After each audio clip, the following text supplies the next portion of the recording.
Breaking news. Andhra Pradesh రాష్ట్రంలో ఇప్పుడు రాజ్యసభ సీట్ల పంచాయతీ నడుస్తున్నట్టు కొంతమంది విశ్లేషకులు అయితే భావిస్తూ ఉన్నారు. దానికోసం సీఎం చంద్రబాబు నాయుడు అలాగే డిప్యూటీ సీఎం పవన్ కళ్యాణ్ గారు కీలకమైన భేటీ నిర్వహించారు. ఈ భేటీలో రాజ్యసభ సీట్లతో పాటు పలు అంశాలపైన కూడా చర్చించినట్టు తెలుస్తూ ఉన్నది. మరి ఈ నేపథ్యంలో జనసేన పార్టీకి ఒక సీటు దక్కుతుందా లేదా అన్న ఉత్సుకత అందరిలో కనిపిస్తూ ఉన్నది. మరి ఆ ఒక్క సీటు ఎవరికి ఇస్తారు? మెగాస్టార్ చిరంజీవికి ఇస్తారా, లేదంటే మరొక జనసేన నాయకుడికి ఇస్తారా అనే దానిపైన ఇప్పుడు విస్తృతమైన చర్చ నడుస్తూ ఉన్నది.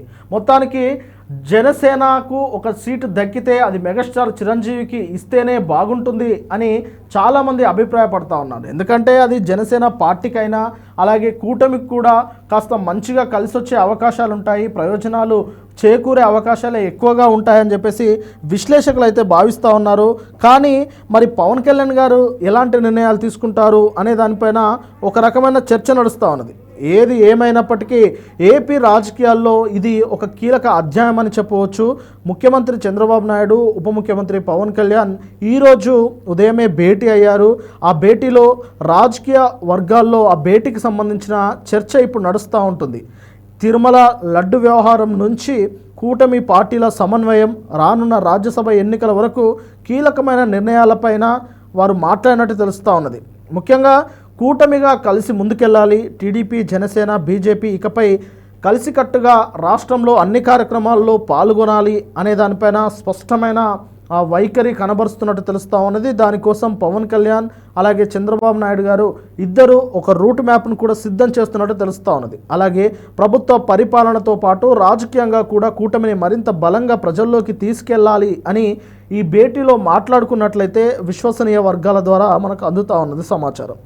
ఇదే సమయంలో ఏపీ రాజకీయాలలో మరొక ఉత్కంఠమైన పరిణామం రాజ్యసభ సీట్లు. మొత్తం ఈ ఏడాది 4 రాజ్యసభ సీట్లు ఖాళీ అవుతున్న విషయం అందరికీ తెలిసిందే. ఈ నేపథ్యంలో మాజీలుగా మారబోతున్న అయోధ్య రామిరెడ్డి, పరిమల్ నత్వాని అలాగే పిల్లి సుభాష్ వీరిది జూన్ నెలలో పదవి విరమణ చేరున్నారు. అదే సమయంలో టీడీపీ తరపున రాజ్యసభ సభ్యుడిగా ఉన్న సానా సతీష్ పదవి కాలం కూడా ముగుస్తుంది. దీంతో పెద్దల సభకు ఎవరిని పంపించాలి, ఈ 2-3 పార్టీల నుంచి ఎవరిని రాజ్యసభకు పంపించాలి అనే దానిపైన తర్జన భర్జన జరుగుతూ ఉన్నది. ప్రస్తుతం శాసనసభ బలాబలాల ప్రకారం ఈ 4 రాజ్యసభ సీట్లు కూడా కూటమి ఖాతాలోకి వెళ్ళే అవకాశాలు ఎక్కువగా ఉన్నాయి. అయితే అసలు ప్రశ్న ఈ 4 సీట్లను 3 పార్టీలు ఎలా పంచుకుంటాయి అన్నది. ఇప్పటికే కూటమి ప్రభుత్వం ఏర్పడిన తర్వాత జరిగిన 2 విడతల రాజ్యసభ ఉప ఎన్నికల్లో టీడీపీ, బీజేపీ చెరో 2 సీట్లు దక్కించుకున్నాయి. కానీ కీలక భాగస్వామైన జనసేనకు ఇప్పటివరకు పెద్దల సభలో ప్రాతినిధ్యం లభించలేదు. ఈ నేపథ్యంలో ఈసారి జనసేనకు ఒక రాజ్యసభ సీటు ఖాయమన్న ప్రచారం అయితే జోరుగా నడుస్తోంది. జనసేన తరపున లింగమనేని రమేష్ పేరు బలంగా వినిపిస్తున్నప్పటికీ మరొక పేరు మాత్రం మెగాస్టార్ చిరంజీవి పేరు వినిపిస్తూ ఉన్నది.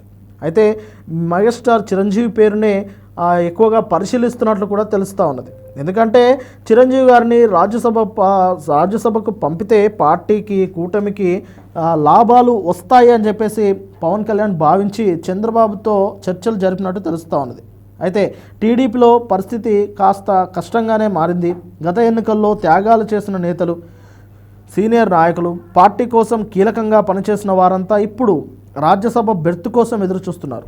గల్లా జయదేవ్, దేవినేని ఉమా, పిఠాపురం వర్మ, జవహర్తో పాటు వర్ల రామయ్య, యనమల రామకృష్ణుడు, కంబంపాటి రామ్మోహన్ రావు, టీడీ జనార్దన్, కనకమేడల రవీంద్ర కుమార్, రెడ్డప్పగారి శ్రీనివాసరెడ్డి వంటి పేర్లు ఈ రేసులో ప్రముఖంగా వినిపిస్తూ ఉన్నాయి. కానీ ఉన్నదే 4.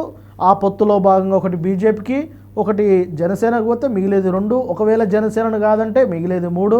అటు బీజేపీని కాదని మొత్తం 4 టీడీపీ తీసుకునే ప్రసక్తే లేదు. జనసేన ఖచ్చితంగా కొట్లాడుతుంది, బీజేపీ కొట్లాడుతుంది. కాబట్టి మరి చెరొక సీటు ఇవ్వక తప్పదు.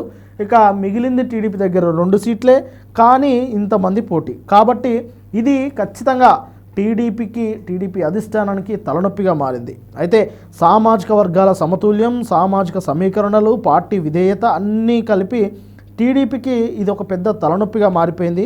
కమ్మ, రెడ్డి, ఎస్సీ, బీసీ వర్గాల నుంచి ఆశావాహులు ఎక్కువగా ఉన్నారు.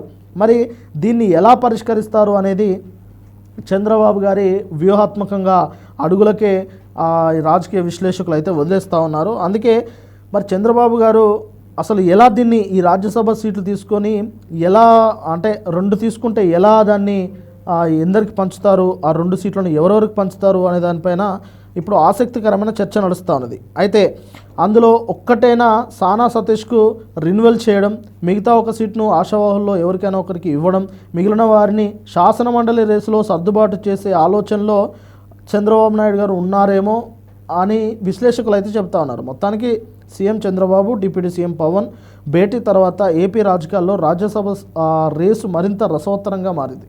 కూటమి సమీకరణలు, జనసేనకు దక్కే అవకాశం, టీడీపీలో ఎవరి అదృష్టం పండుతున్నది అనే దానిపైన ఇప్పుడు చర్చ నడుస్తూ ఉన్నది.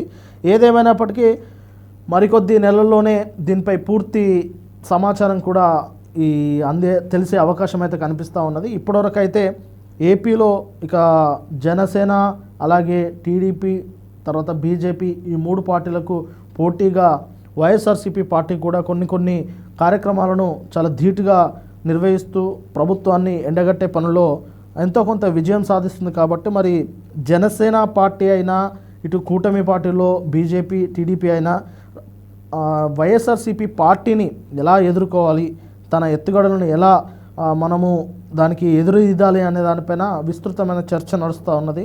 అందరూ మంత్రులైనా, కొత్తగా ఎన్నికైన ఎమ్మెల్యేలైనా, కొత్తగా స్థానం పొందిన మంత్రులైనా ఎవరైనా సరే వారి నియోజకవర్గాల్లో బలంగా నిలబడాలని, అలాగే ప్రతిపక్ష పార్టీలకు ఊపిరాడకుండా ఇక కాంగ్రెస్ అయినా అటు వైఎస్ఆర్సీపీ అయినా ఏదైనా సరే వారికి ఎక్కువగా అవకాశం ఇవ్వకుండా తమ నియోజకవర్గాల్లో ఫస్ట్ ఉన్న సమస్యలను చకచక సర్దుబాటు చేయాలని, ఆ తర్వాత అభివృద్ధి పైన ఫోకస్ చేద్దాము అనే సందేశాలు ఇచ్చినట్టు తెలుస్తూ ఉన్నది.